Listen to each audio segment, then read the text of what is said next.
మాట్లాడకుండా ఉంటే మంచిది. మరీ ముఖ్యంగా ముఖ్యమంత్రి చంద్రబాబు నాయుడు గారు కాన్స్టిట్యూషనల్ అథారిటీగా ఉండి ఈ విధంగా కామెంట్ చేయటం కూడా మంచిది కాదు అని కూడా కామెంట్ చేయటం జరిగింది.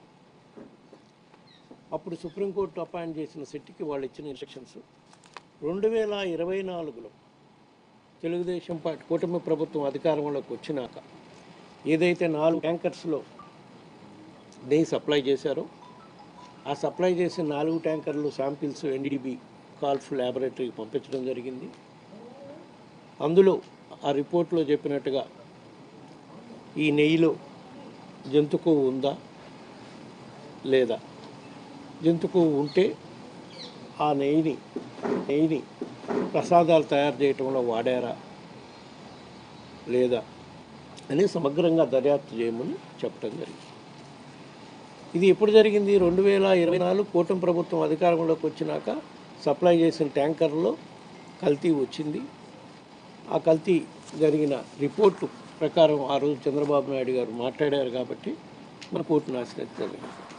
సరే, గత 2-3 రోజుల నుంచి సిబిఐ సిట్ ఎంక్వైరీ కంప్లీట్ అయిపోయింది.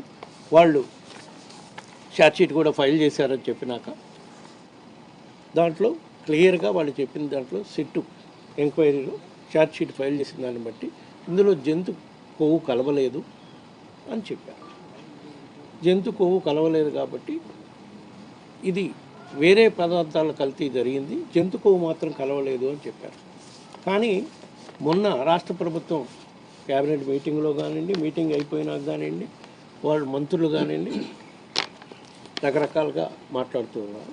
వాటిపై ప్రధానంగా ముందుగా మనం చెప్పుకోవాల్సింది అత్యంత న్యాయస్థానం సుప్రీంకోర్టు ఈ విషయంపై భక్తుల మనోభావాలు దెబ్బతినకుండా కాపాడాల్సిన బాధ్యత మనందరిపై ఉందని చెప్పినా కూడా, సిబిఐ ఛార్జ్షీట్ ఫైల్ చేసినా కూడా, జంతు కొవ్వు లేదని చెప్పినా కూడా ఈ కూటమి ప్రభుత్వం పెద్దలు కానివ్వండి, మంత్రులు కానివ్వండి భక్తుల మనోభావాలు దెబ్బతినే విధంగా ఏ విధంగా దుష్ప్రచారం చేస్తున్నారు గత 10 రోజుల నుంచి మీరు చూస్తున్నారు.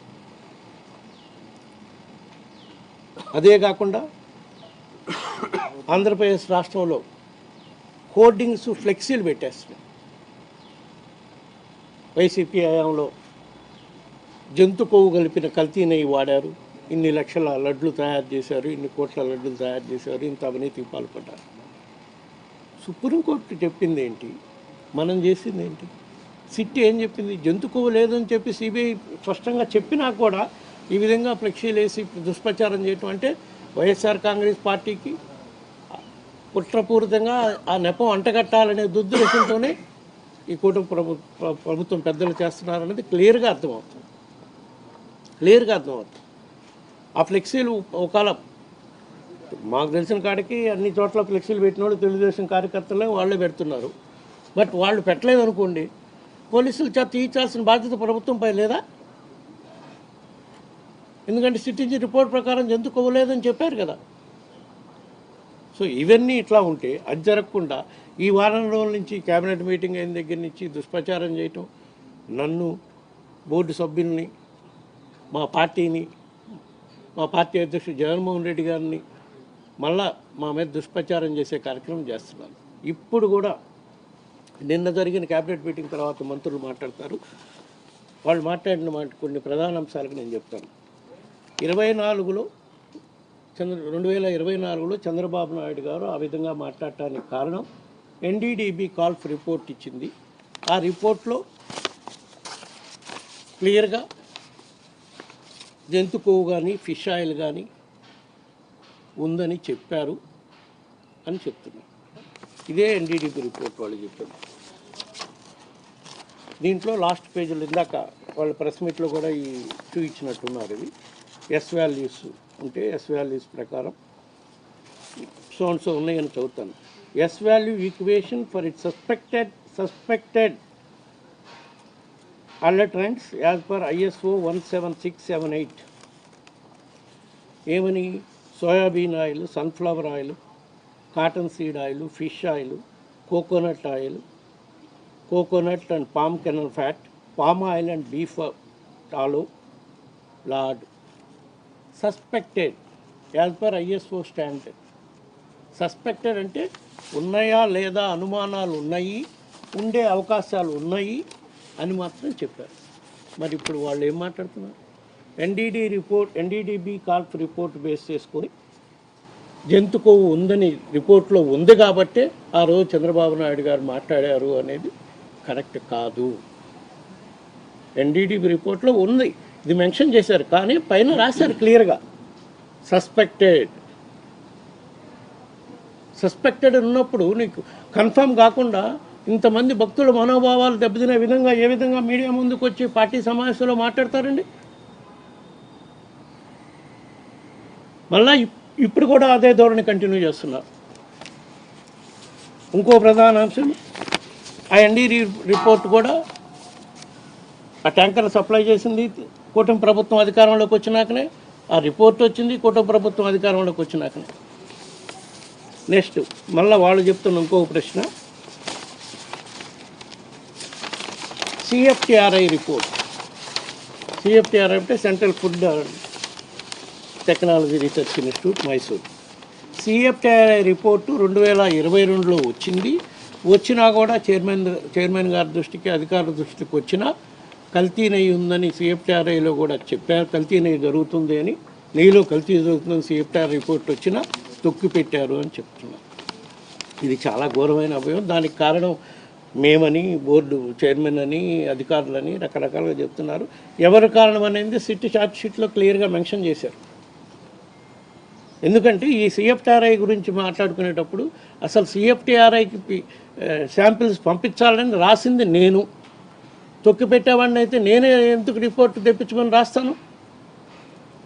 రాసినాక రిపోర్ట్ వచ్చినాక చర్యలు తీసుకోవాల్సిన బాధ్యత అధికారులది. వాళ్ళు మా దృష్టికే తీసుకురాలేదు. అగైన్ మళ్ళీ ఇంకో నెపం కూడా ఈరోజు నిన్న మంత్రులు మాట్లాడుతూ సిఎఫ్టిఆర్ఐ రిపోర్ట్లో కూడా జంతు కొవ్వు ఉందని మెన్షన్ చేశారు. సిఎఫ్టిఆర్ఐ రిపోర్ట్లో జంతు కొవ్వు ఉందని మెన్షన్ చేయాలి, కల్తీ జరుగుతుంది అని చెప్పి రిపోర్ట్ ఇచ్చిందంటే ఇప్పుడు చూస్తున్నాం. అది మనం దాంట్లో కూడా జంతు కొవ్వు ఉందని అది ఒక ఉపయోగం చేస్తున్నారు 22లో. సో ఆ రిపోర్ట్లు తొక్కిపెట్టారు. మరీ ముఖ్యంగా నేనే తొక్కిపెట్టాను. నేనే తొక్కిపెట్టేవాడిని అయితే సిఎఫ్టిఆర్ఐకి పంపించమని నేనే ఎందుకు రాస్తాను? నాకు వచ్చిన కంప్లైంట్ ఇనానిమస్, ఎవరో పంపించిన కంప్లైంట్ మీద నేను దాని మీద సిఎఫ్టిఆర్ఐకి పంపించమని రాసి సంతకం పెట్టాను. ఎందుకంటే అధికారులు కానీ దానికి సంబంధించిన డిపార్ట్మెంట్ హెడ్స్ కానీ తాత్సారం చేస్తారేమోనని. వచ్చినాక ఆ రిపోర్ట్ మీద చర్యలు తీసుకున్నారో లేదో అది అధికారులను అడగాలి.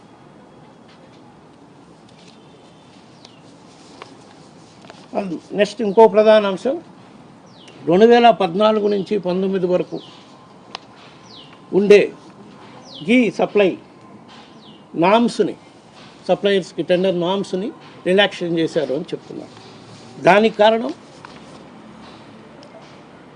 2019లో మేము అధికారంలోకి వచ్చినాక ఈ సప్లైస్ చాలినంత రాకపోతుంటే దీనికి ఏం చేయాలని అధికారులు తీసుకున్న నిర్ణయం అది. అధికారులు ఒక ఎక్స్పర్ట్ కమిటీని అపాయింట్ చేశారు. అది ఇదివరకు కూడా ఉందో అప్పుడే అపాయింట్ చేశారో నాకు పూర్తిగా అవగాహన లేదు. 2017 నుంచి ఉంది ఆ ఎక్స్పర్ట్ కమిటీ.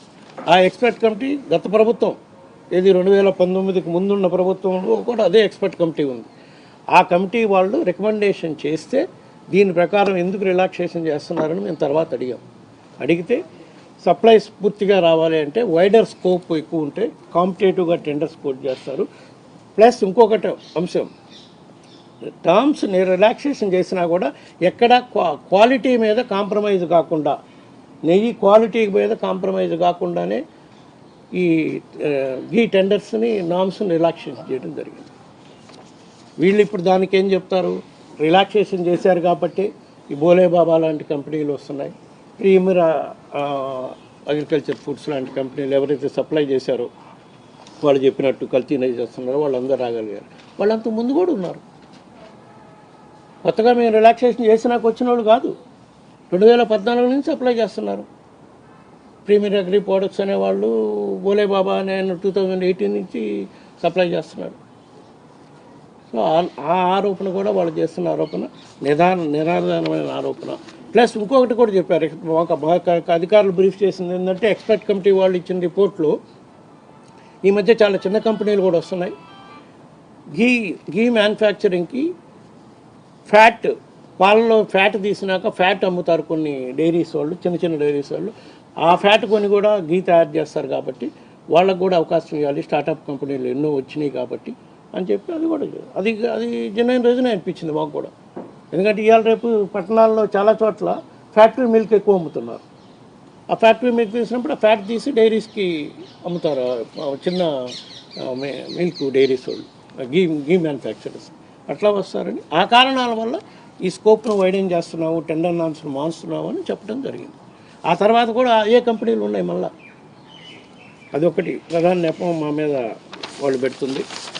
ఇంకో అంశం, దాన్ని ఇప్పుడు ప్రధానంగా మా మీద ఎందుకు అభియోగం చూపిస్తున్నారు, మీరు రిలాక్సేషన్ చేశారు కాబట్టి, మీకు వేరే దురుద్దేశాలు ఉన్నాయి కాబట్టి బోలే బాబా లాంటి వాళ్ళని తీసుకురావటానికి, దానికోసమని వాళ్ళతో మీరు కమిషన్లు మాట్లాడుకున్నారని, వాళ్ళు కమిషన్లు ఏంటంటేనే మీరు ఇవన్నీ చేశారని, అది ఆ ఆరోపణ నిరాధారమైంది.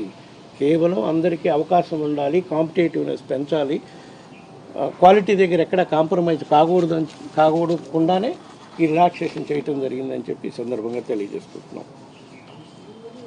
అదేవిధంగా బోర్డులో సభ్యులు కొంతమందికి ఏదో ఈ కల్తీ వ్యవహారంతో సంబంధం ఉంది, నాకు సంబంధం ఉంది అని కూడా చెప్తున్నారు.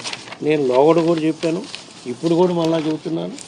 ఈ నెయ్యి కల్తీలోనే కాదు, టీటీడీకి సంబంధించి ఎటువంటి పర్చేజ్ అంశంలో కానీ, ఏ కాంట్రాక్ట్ అంశంలో కానీ నేను ఎక్కడా ఒక్క అవినీతికి నేను పాల్పడలేదు. దానికోసం నేను దేవుడి దగ్గర ప్రమాణం చేయడానికి కూడా సిద్ధంగా ఉన్నాను. ఏ సత్య శోధన పరీక్షకైనా కూడా నేను సిద్ధమే. నా మీద అట్లాంటి ఆరోపణలు చేస్తే మళ్ళా నేను దాన్ని న్యాయపరంగా ఏ విధంగా చర్యలు తీసుకోవాలో కూడా చూస్తాను. ఇంకొక అంశం, సిఎఫ్టిఆర్ఐ రిపోర్ట్ వచ్చినాక తొక్కిపెట్టారు. తొక్కిపెట్టి తర్వాత బోలేబాబాని మళ్ళా బోలేబాబాని తెచ్చింది మేమే అని చెప్తున్నారు. బోలేబాబా వాళ్ళు ఏదో మా చిన్నప్పన్న నా పిఏ అని చెప్పుకొని వాళ్ళతో ఏదో మాట్లాడండి. నేను ఇప్పటికి 10 సార్లు క్లియర్ చేయడం జరిగింది. సిట్ వాళ్ళకు కూడా నేను క్లియర్ చేయడం జరిగింది. నేను చెప్పినాక సిట్ వాళ్ళు కూడా క్లారిఫికేషన్ తీసుకున్నారు. చిన్నప్పన్న నా పిఏ కాదు, 2014 నుంచి 19 వరకే నా పిఏ ఉన్నాడు. 18 వరకే, 19 నుంచి ఏపీ భవన్లో లైజన్ ఆఫీసర్గా పనిచేశాడు. తర్వాత వివిధ ఎంపీల దగ్గర కూడా ఏదో కొంత పనిచేశాడని నాకు ఈ సాక్షాత్కారం వచ్చింది. అది కూడా నేను సిట్టు వాళ్ళకి ఇవ్వటం జరిగింది. వీళ్ళు చెప్పినట్టు బోర్డులో సభ్యులు కానీ, నేను కానీ, మమ్మల్ని అందరినీ కూడా సిట్టు వాళ్ళు ఎంక్వైరీ చేశారు కదా. నన్ను కానీ, భూమన కరుణాకర్ రెడ్డి కానీ, చెవిరెడ్డి భాస్కర్ రెడ్డి కానీ అందరినీ ఎంక్వైరీ చేశారు. మా ఇన్వాల్వ్మెంట్ ఏమైనా ఉంటే వాళ్ళు సిట్ రిపోర్ట్లో రాశారు కదా. వాళ్ళు క్లియర్గా చెప్పారు, ఇది కల్తీ జరిగింది, కల్తీ జరిగిన దానికి వీళ్ళు ప్రధానమైన బాధ్యులు ఇంతమంది ఉన్నారు అని చెప్పి వాళ్ళు అక్యూజ్డ్ లిస్ట్ కూడా చేశారు. ఇప్పుడు దానికి మళ్ళీ వీళ్ళు వేరే కమిటీ వేయాలని, ఏ కమిటీ అయినా వేసుకోమండి. అక్కడ ఏమవుతుంది, కేవలం మనకు అర్థమయ్యేది ఏంటంటే కుట్రపూరితంగా వైఎస్ఆర్ కాంగ్రెస్ పార్టీ నాయకులను ఇందులో ఇన్వాల్వ్ చేస్తే వైఎస్ఆర్ కాంగ్రెస్ పార్టీ నాయకులు నేరం చేసినట్టయితే, మరీ ముఖ్యంగా నేను కానీ, కరుణాకర్ రెడ్డి గారు కానీ ఇన్వాల్వ్ చేస్తే వైఎస్ఆర్ కాంగ్రెస్ పార్టీకి చెడ్డపేరు వచ్చే విధంగా, భక్తుల మనోభావాలు దెబ్బతీసే విధంగా ఈ విధంగా చేశారు అని వాళ్ళు కుట్రపూరితంగా ఆరోపించే కార్యక్రమం చేస్తున్నారనే దానికి ఇది నిదర్శనం. ఈ అంశాలన్నీ మీకు క్లారిఫై చేయడం కోసమే నేను చెప్పాను. ఈ విషయంలో రాష్ట్ర ప్రభుత్వం ఏ ఉద్దేశపూర్వకంగా ఇప్పుడు ఎంక్వైరీ కమిటీ చేయాలనుకుంటున్నారో, స్పెషల్ కమిటీ చేయాలనుకుంటున్నారో క్లియర్గా మనకు అర్థమవుతుంది. నాకు తెలియదమ్మా ఇంకా. ఓకే, వేస్తే మంచిదే, కానీ వాళ్ళ ఉద్దేశం ఏందని అర్థమవుతుంది కదా. పార్టీ వైఎస్ఆర్ కాంగ్రెస్ పార్టీ నాయకులను, నన్ను, ఇంకో నాయకులను, ఎవరినో ఒకరిని దీంట్లో ఇన్వాల్వ్ చేసి వీళ్ళ దురుద్దేశపూర్వకంగా వీళ్ళు మా మీద అంటగట్టే కార్యక్రమం చేస్తున్నారు. అది క్లారిఫై చేయడానికే ఈరోజు నేను ప్రెస్ మీట్ పెట్టాను. అందరూ మాట్లాడండి. అదేనమ్మా,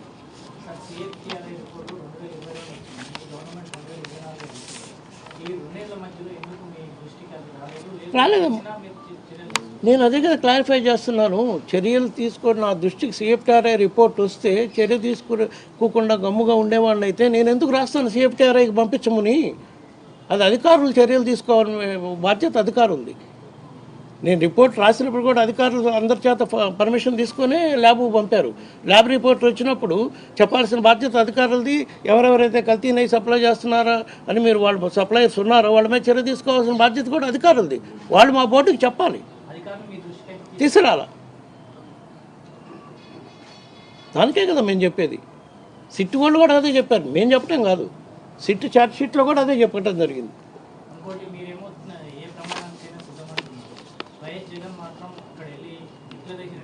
దానికి దీనికి ఏం సంబంధం అమ్మా? ఎంతోమంది భక్తులు సోమవారం దర్శనానికి పోతుంటారు. చంద్రబాబు నాయుడు కదా ఇవంతా కారణం. ఈరోజు ఎవరు దీనికి ఈ పరిస్థితి రావు? సోమవారం భక్తుల మనోభావాలు దెబ్బతినే విధంగా ఎవరు దీనికి కారణం? మీరు చెప్పండి. ఎందుకు మేము సుప్రీంకోర్టుకు పోవాల్సి వచ్చింది? నేను తప్పు చేస్తుంటే నేను పోయి సుప్రీంకోర్టులో పిటిషన్ వేస్తానా? సిఎఫ్టీఆర్ఐ రిపోర్ట్ని నేను తొక్కుపెట్టే పని అయితే నేనెందుకు రాస్తాను సిఎఫ్టీఆర్ఐ పంపించమని?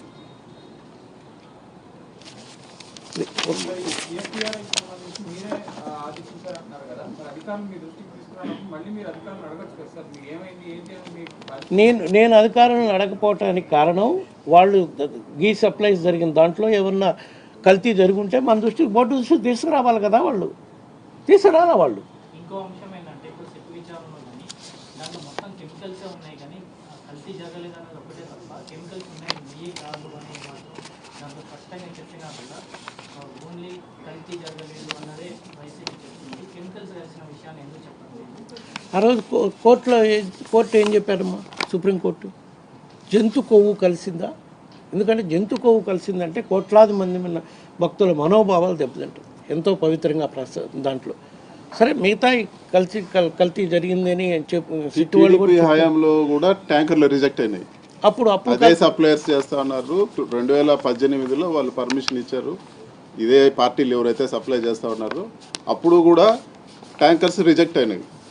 మరి అది కంటిన్యూస్ ప్రాసెస్. అది అక్కడ చైర్మన్ పోయి టెస్టింగ్ చేయరు, అధికారులు టెస్టింగ్ చేస్తారు. ఏదన్నా కల్తీ ఉంటే ఖచ్చితంగా సిస్టమ్స్ ప్రకారం రిజెక్ట్ చేస్తారు. దాన్ని రాజకీయం చేయకూడదు. దేవుడిని వాడుకొని రాజకీయం చేయొద్దు. ఇప్పుడు అది మా ప్రేమ రాజకీయం. నేను మాట్లాడతాను నేను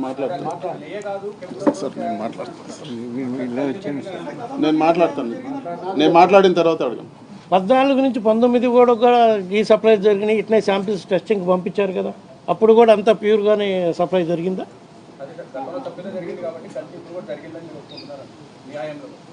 అది సిట్ వాళ్ళే చెప్పారు కదమ్మా.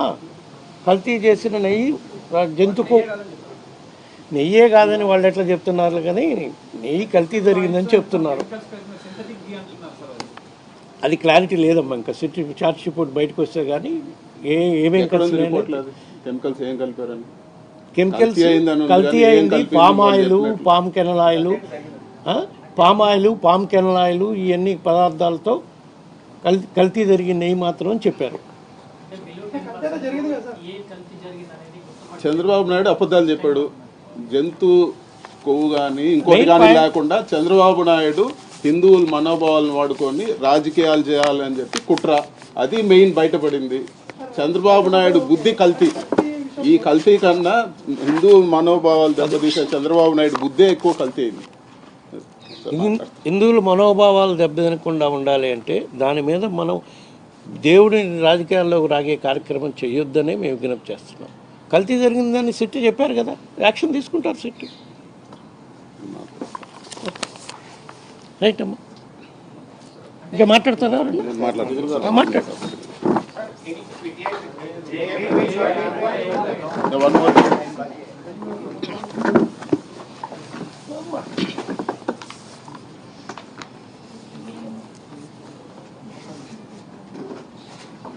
ప్రజల